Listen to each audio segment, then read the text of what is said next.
On continue de découvrir certains passages du livre Cahiers d'insouciance du philosophe et écrivain Alexandre Jolien. Et cette fois-ci, nous allons lire le chapitre qui se nomme Pour se lever du bon pied.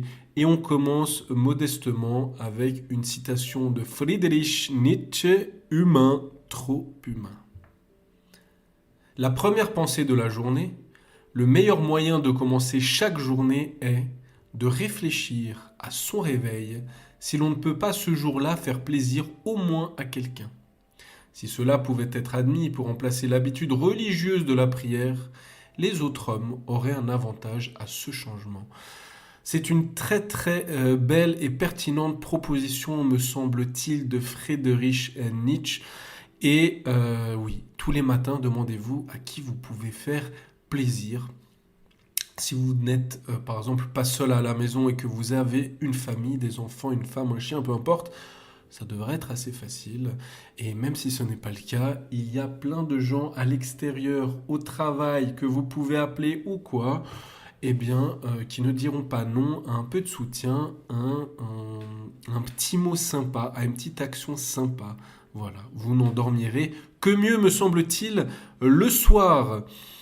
C'est parti pour le texte de Jolien, pour se lever du bon pied.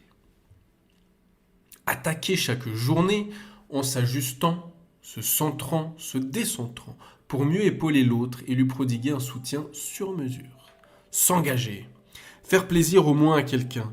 Avant de vouloir sauver la planète, passer à l'acte pour de bon. Dostoïevski écrit qu'il est plus facile de se sacrifier pour l'humanité que de supporter un voisin qui a mauvaise haleine. Un bodhisattva n'est pas téléguidé par un vouloir vivre. Il ne carbure pas au qu'en dira-t-on, ni un désir de plaire. Pourquoi attendre ? Pacifier, se réconcilier, oser la grande santé d'instant en instant. Qui tient les rênes ? La peur, les désirs. Comment envisager avec un brin de douceur ces champs de bataille ? Glisser dans le cool d'un careless et liquider l'esprit de sérieux. Nietzsche. L'homme, la femme sont une pluralité de forces quasi personnifiées dont tantôt l'une, tantôt l'autre se situe à l'avant-scène et prend l'aspect du moi. Sacré défi. Faire cohabiter ce beau monde sans que s'élève un tyran, un despote, un bourreau. Ce serait rigolo d'identifier les personnages qui gueulent en soi. L'anxieux de service, le don Juan frustré, le goinfre, ce surmoi qui juge et blâme à tout bout de champ. À chacun son cortège, ses rôles, ses fonctions, sa foule, ses légions intimes. La crasie, immense chantier des exercices spirituels, impuissance à changer. Certains traduisent par faiblesse de la volonté. Exemple quotidien de grands écarts. Je veux une taille de guêpe et je m'empiffre à n'en plus finir. J'aspire au détachement, à une indépendance et je cours après le premier marchand d'affection venu. Saint Paul après Ovide s'écrie « Je ne fais pas le bien que je veux, mais le mal que je ne veux pas, je le fais. » Guerre civile, conflit, sécession, non-paix, tiraillement à la chaîne. Par chance, l'acrasie est rarement généralisée. Repérer les régions où l'on perd pied, surtout ne pas rajouter une couche de culpabilité. Regarder et poser des actes. Le jeu est carrément en nous.